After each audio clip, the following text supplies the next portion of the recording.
Halo Sobat Sipil, dalam video kali ini kita akan meneruskan rumus-rumus untuk menghitung ekivalensi. Satu rumus lagi yaitu geometric gradient formula.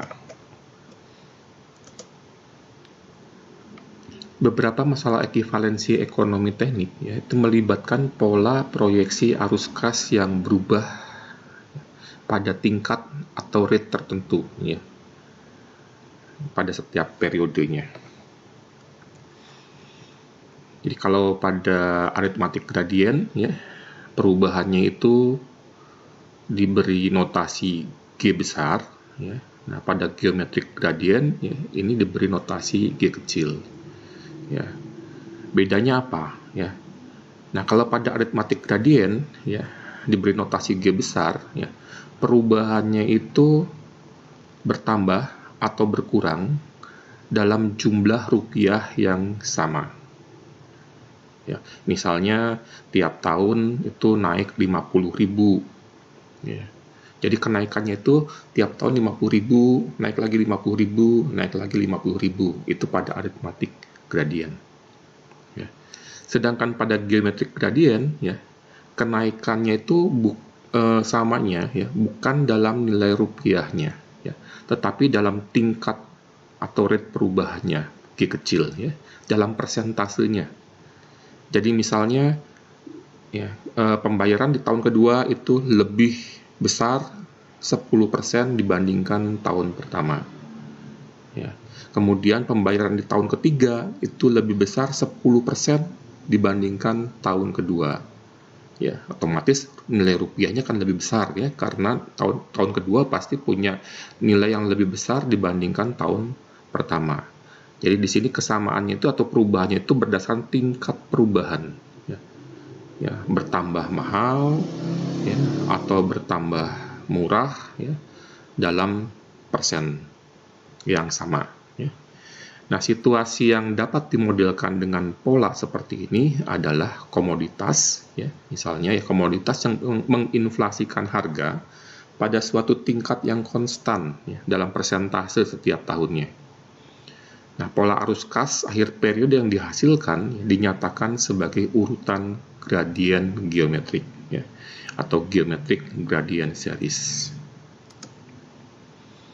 Nah, jadi kalau misalnya kita mau coba membuat rumusnya rumus yang ada pada video ini itu diturunkan pada kondisi diagram arus kas seperti ini Hanya ada mencari P jika A1 diketahui. P-nya itu adalah nilai di awal tahun pertama nilai investasinya atau nilai pinjamannya di awal tahun pertama.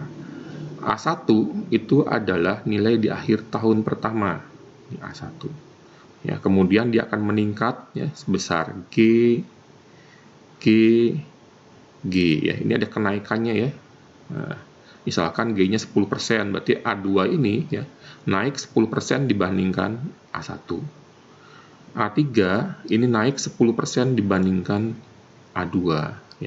A4 naik 10% dibandingkan A3. Nah, untuk menghitung untuk menentukan rumusnya jadi ada turunan-turunannya sampai pada rumus akhir ada dua kemungkinan Yang pertama adalah tingkat suku bunga itu berbeda dengan tingkat perubahannya. Misalnya tingkat suku bunganya 10% per tahun, tingkat perubahannya 12%.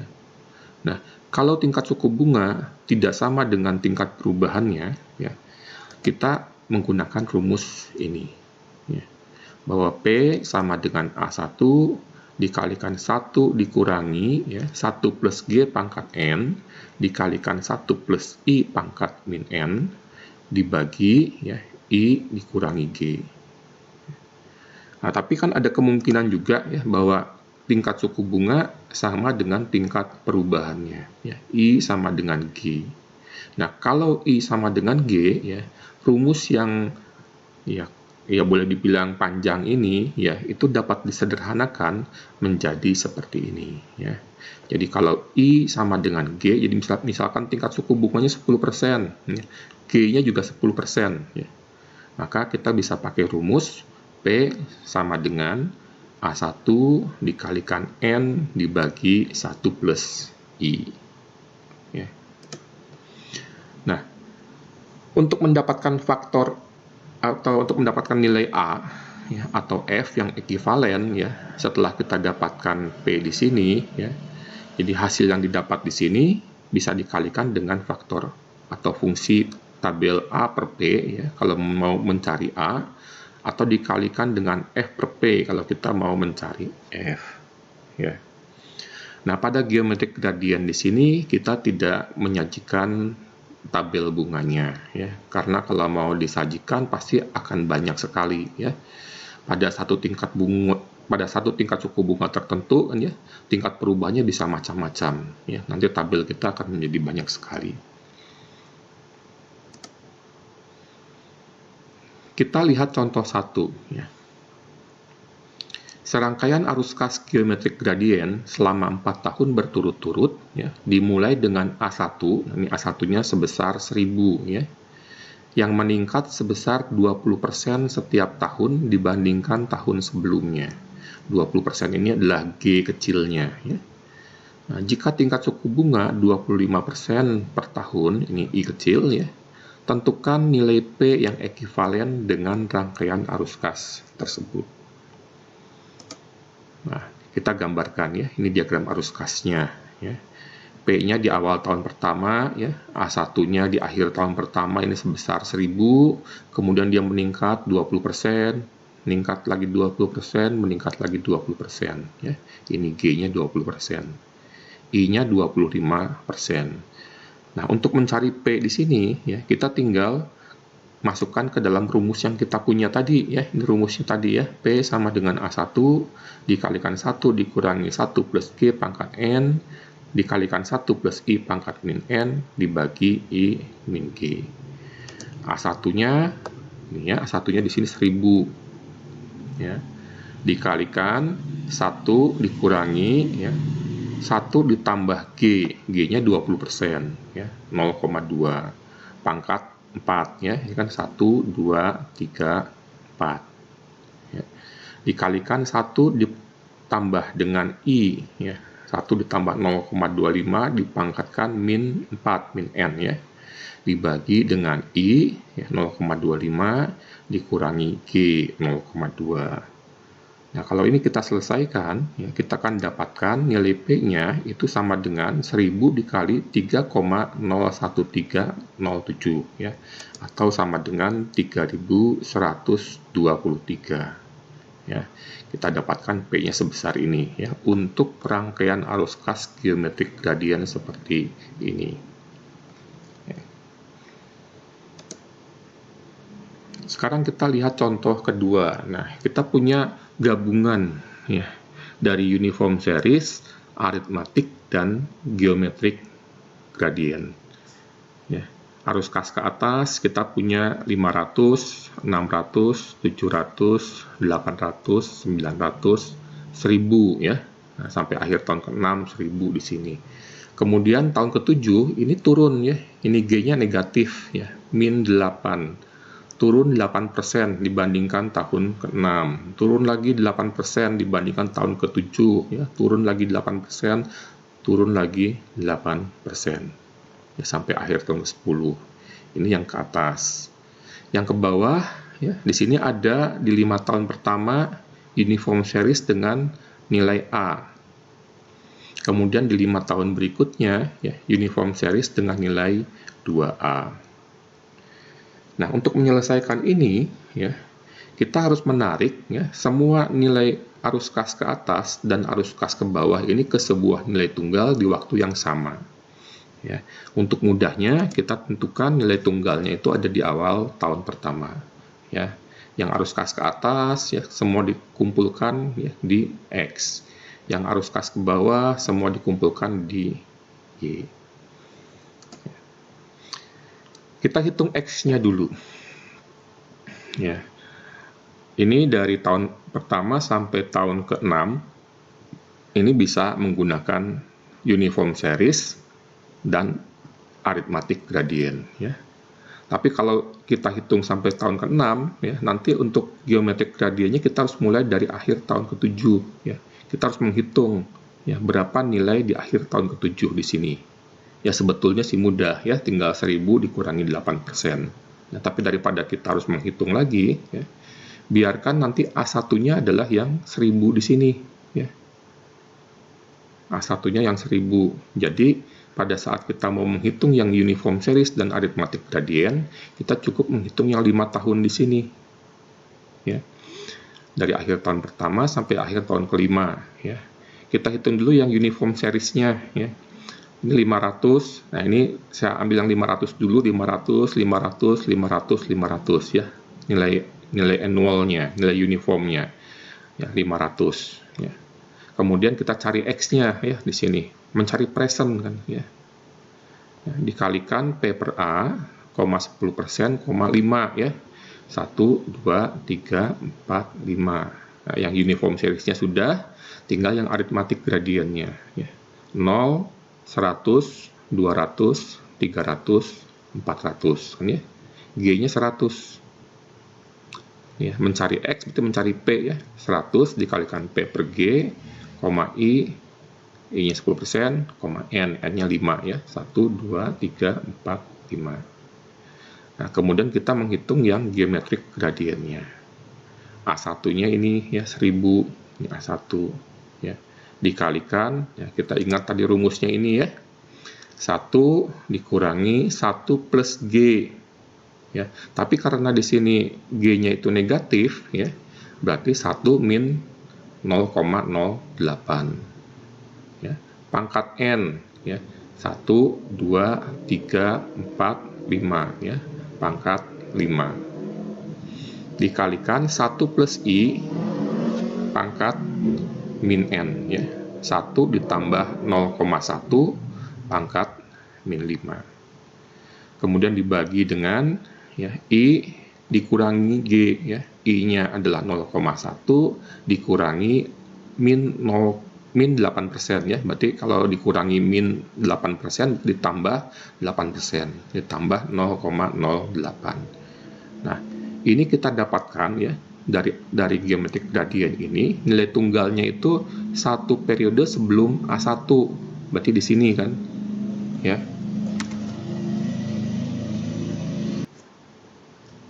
Nah, kemudian ini ya harus dipresentkan ke X ya. 1, 2, 3, 4, 5 ya. Jadi dikalikan P per F, 10%, 5. Nah, kemudian kita lihat tabel kita ya untuk mengisi fungsi-fungsi di sini ya. 500 ya.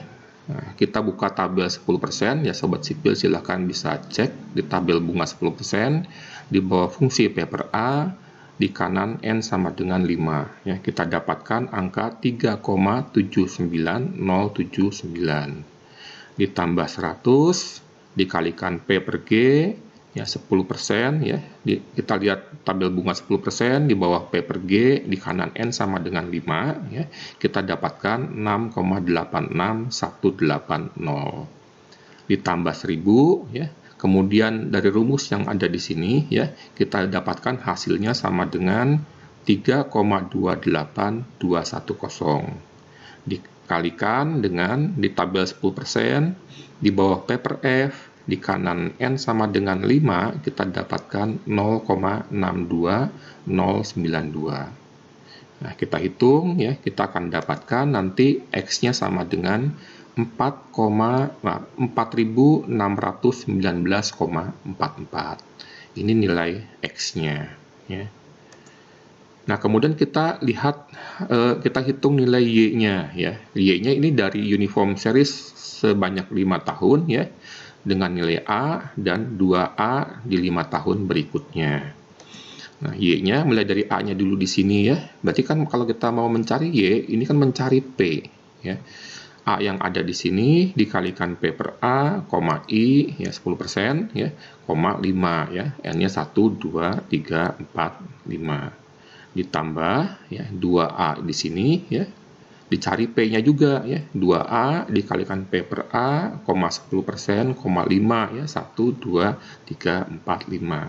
Didapat nilai tunggal di akhir tahun kelima, ya. Satu periode sebelum 2A pertama di sini.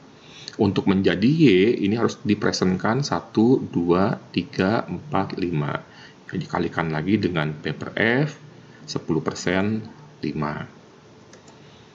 Nah, kalau kita masukkan angka-angka di tabel, ya, berarti ini A sama dengan, ya, kita masih di tabel 10%, di bawah P per A, di kanan N sama dengan 5, kita dapatkan angka 3,79079, ditambah 2A, ya, sama ya ini ya, P per A 10% 5 ya, 3,79079 dikalikan dengan di bawah fungsi P per F di kanan N sama dengan 5, kita dapatkan angka 0,62092. Kalau ini kita selesaikan ya, kita hitung, kita dapatkan Y-nya sama dengan 8,49834A.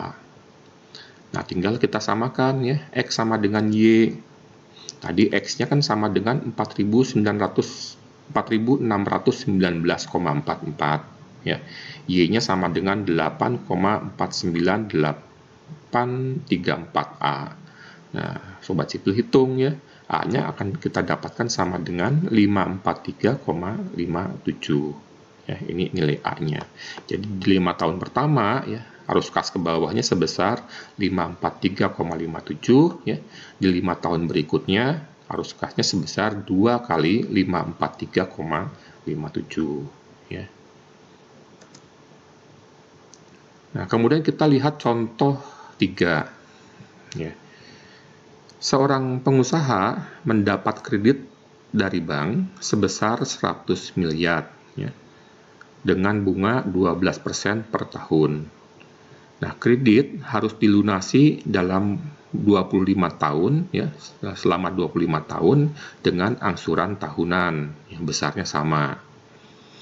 Perjanjian kredit menyatakan ya bahwa jika terjadi perubahan kebijakan ya, perubahan kebijakan moneter pemerintah, bank dapat mengubah tingkat suku bunga pinjaman. Nah, kemudian pada tahun ke-10 terjadi krisis ekonomi ya, yang memaksa bank menaikkan bunga menjadi 20% per tahun. Tadinya 12% per tahun. Ya. Dari 12% naik jadi 20%. Artinya apa? Angsuran tahunannya harusnya kan ikut naik. Ya. Ikut naik karena tingkat suku bunganya naik. Ya. Nah, tetapi di sini pengusaha ini minta pada bank ya, angsurannya tetap sama dengan angsuran yang dia bayar ya pada saat tingkat suku bunga 12% ya.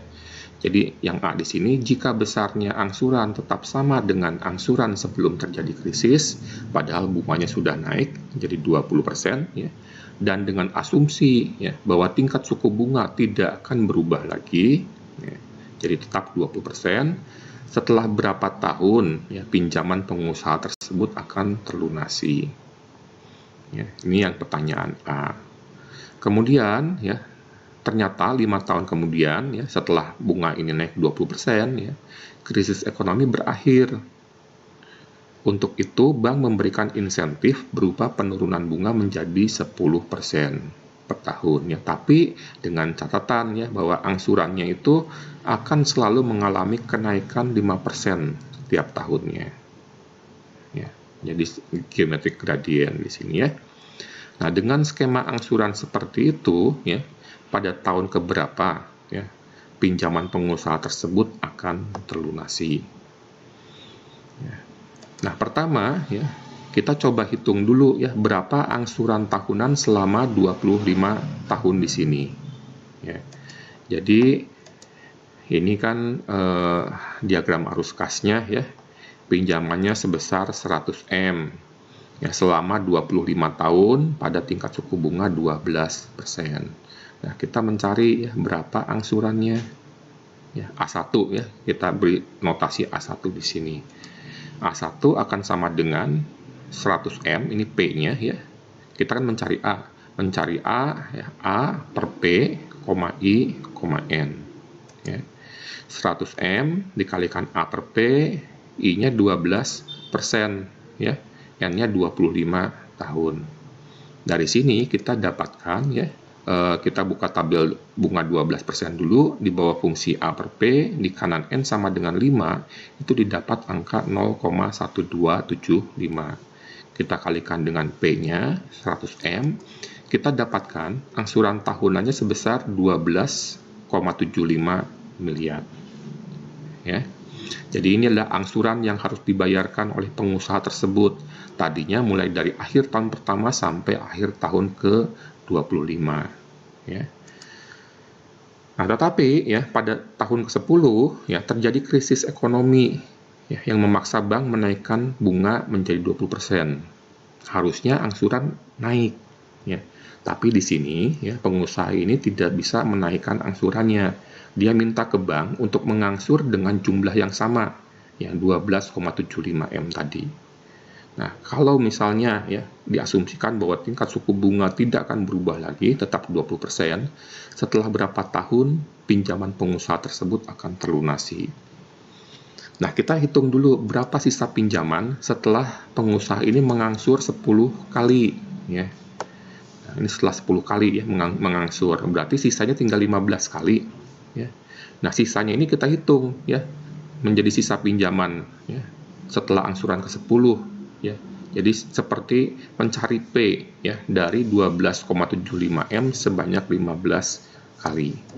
Ya, sisa pinjaman sama dengan 12,75M dikalikan P per A, I, N. Ya.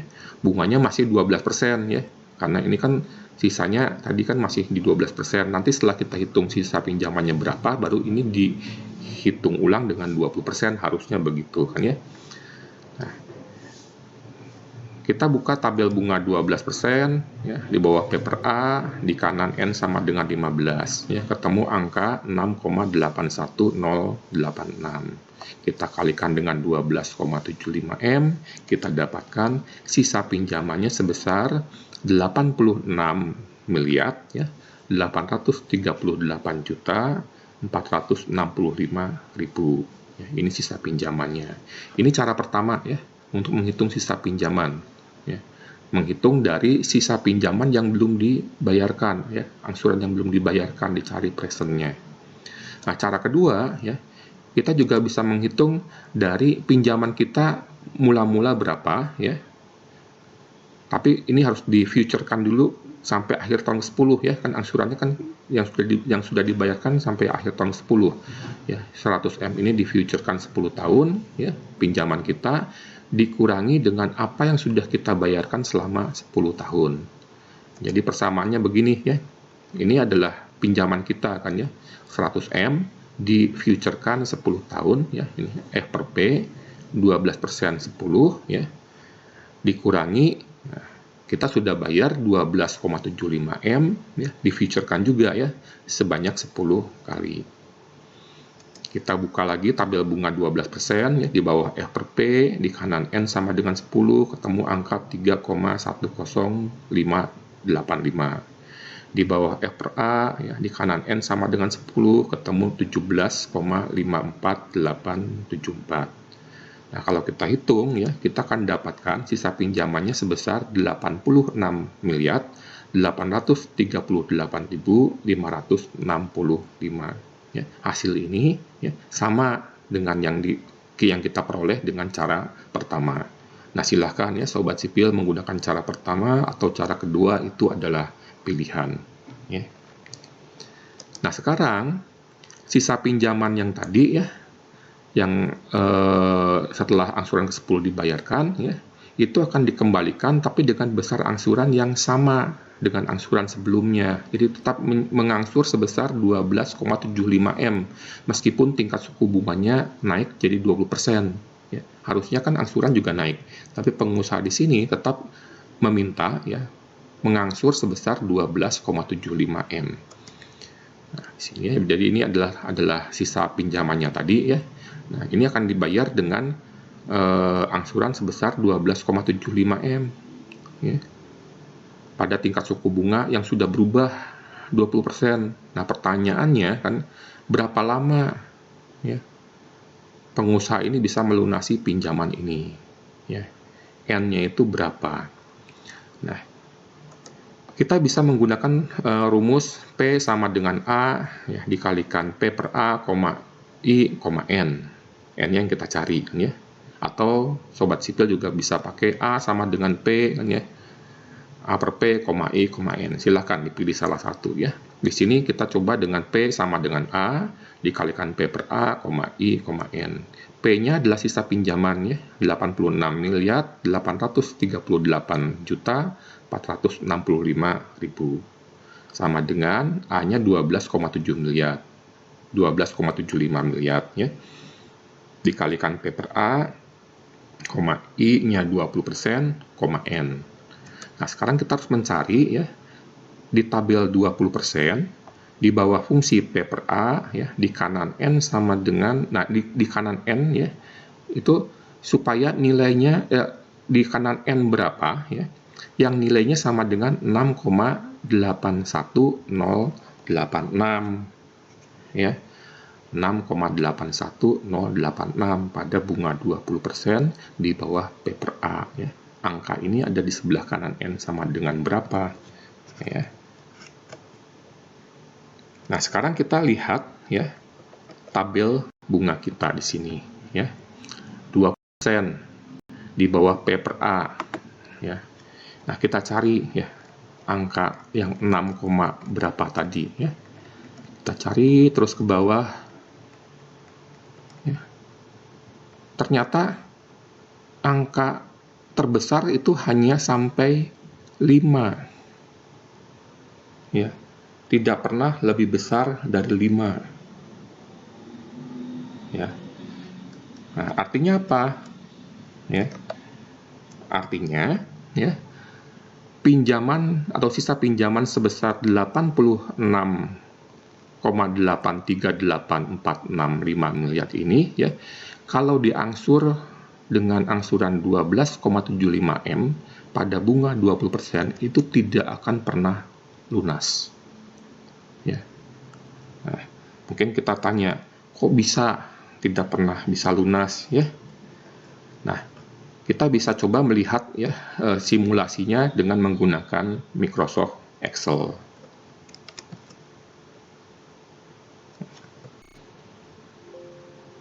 Nah, saya coba buatkan tabel seperti ini ya. Ini akhir tahun ke-10 ya, atau awal tahun ke-11 ya. Di awal tahun ke-11 kan kita punya sisa pinjaman sebesar 86,8 sekian miliar ya. Nah, kemudian bunganya 20% ya, 0,2 dikali pinjaman kita ya. Nah, di akhir tahun kita mengangsur sebesar 12,75 M ya. Nah, kita lihat di sini ya. Bunganya ini 17,3 M. Kita mengangsur 12,75 M. Artinya apa? Pinjaman kita di akhir tahun itu bukannya berkurang, ya, tapi malah bertambah. Ya. Coba kita lihat ya. Berarti di akhir tahun ke-11, ya, pinjaman akhirnya itu menjadi sama dengan pinjaman awal, ya, ditambah dengan bunga, ya, dikurangi dengan angsuran. Menjadi lebih besar 91,4 M ya. Di akhir tahun ke-11 ya kan, pinjaman kita menjadi 91,456 M.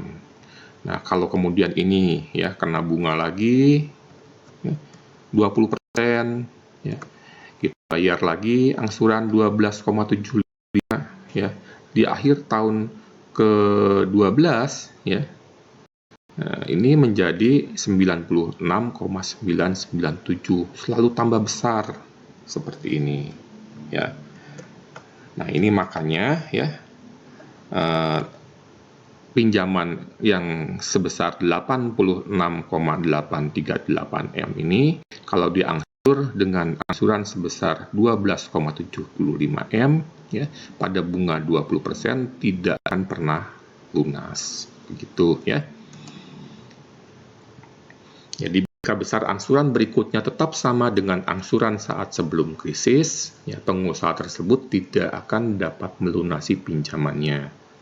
Hal ini disebabkan bunga yang terbentuk pada setiap tahunnya lebih besar daripada angsuran yang dibayarkan, sehingga jumlah pinjaman di awal tahun berikutnya selalu menjadi lebih besar daripada jumlah pinjaman tahun berjalan.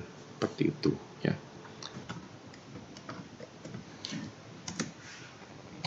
Untungnya ya, ternyata 5 tahun kemudian krisis ekonomi berakhir ya. Untuk itu bank memberikan insentif berupa penurunan bunga menjadi 10% per tahun. Tetapi dengan angsuran yang selalu naik 5% setiap tahunnya. Nah, untuk menghitung angsuran berikutnya, ya, kita harus menghitung dulu berapa sisa pinjaman setelah angsuran kelima, ya, setelah masa krisis itu, ya, berapa sisa pinjaman yang ada. Ya. Nah, nanti kita hitung sisa pinjaman kedua di sini. Ya. Nah, tadi kan sisa pinjaman setelah angsuran ke-10 kan sebesar 86,8 miliar. Kemudian kita mengangsur dengan angsuran yang besarnya masih tetap 12,75 miliar ya, meskipun bunganya sudah naik 20%.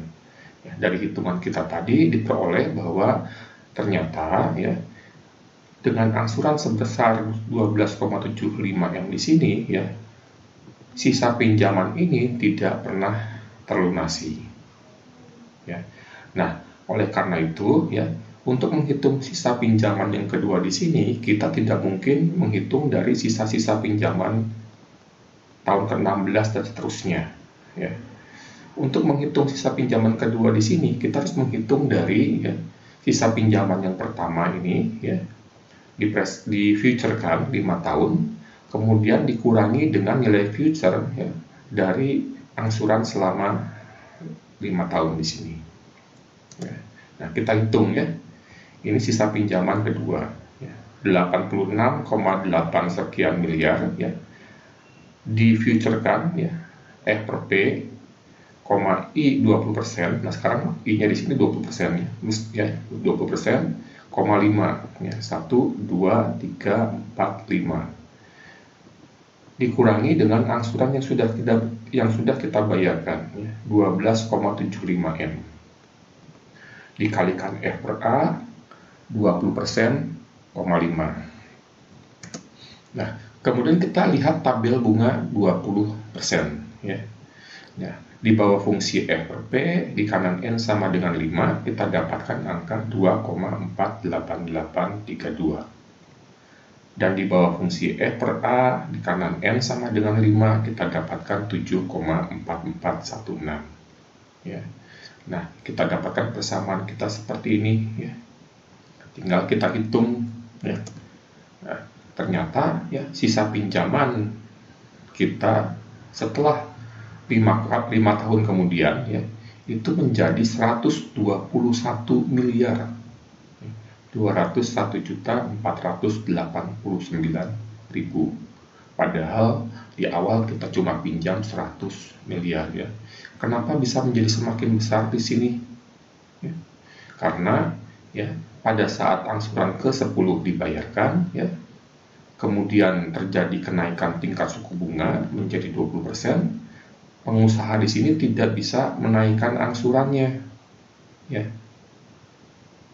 Besarnya bunga akibat bunga sebesar 20% di sini lebih besar ya, dibandingkan dengan angsuran yang sanggup dibayarkan ya.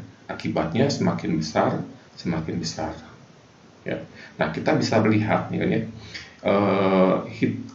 hitungan di sini ya dengan menggunakan ilustrasi yang saya coba tunjukkan dengan Microsoft Excel ya.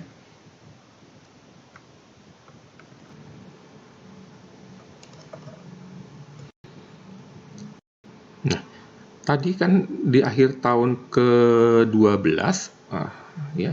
Ini kan didapat pinjaman akhirnya sebesar 96,997 miliar ya. Ini kalau kita teruskan sekarang ya sampai akhir tahun ke-15 ya.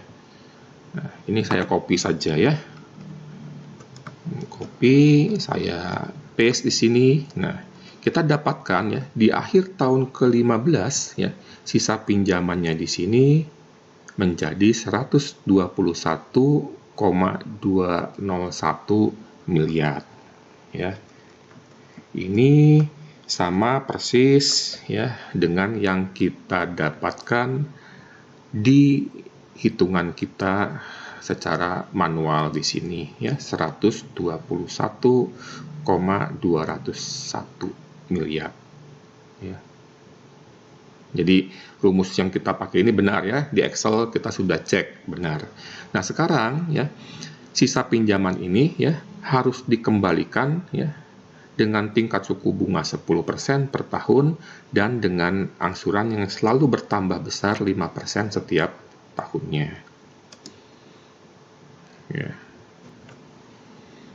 Jadi jika sisa pinjaman baru ini ya, akan dikembalikan dengan skema pengembalian berupa penurunan bunga menjadi 10% per tahun dan angsuran yang selalu naik sebesar 5% setiap tahunnya ya.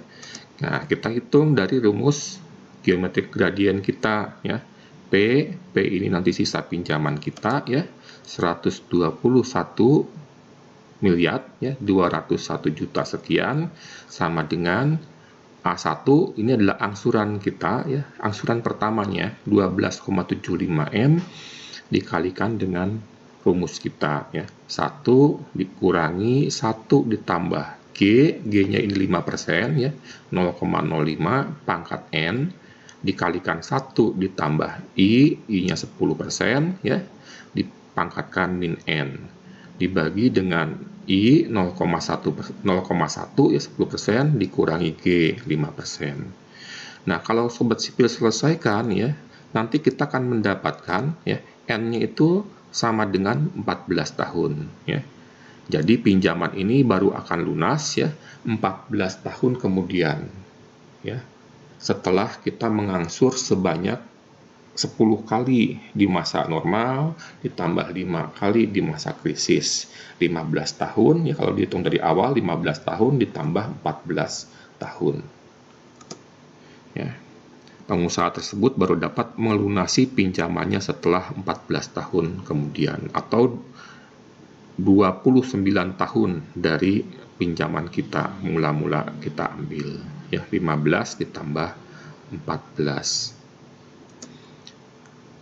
Demikian sobat sipil ya, rumus-rumus untuk menghitung ekivalensi ya sudah kita bahas semua ya, mulai dari video single payment formula, uniform series formula, arithmetic gradient, dan di video ini geometric gradient. Semoga bermanfaat untuk semua sobat sipil ya. Jika ada pertanyaan silahkan tulis di kolom komentar ya. Terima kasih, salam sobat sipil.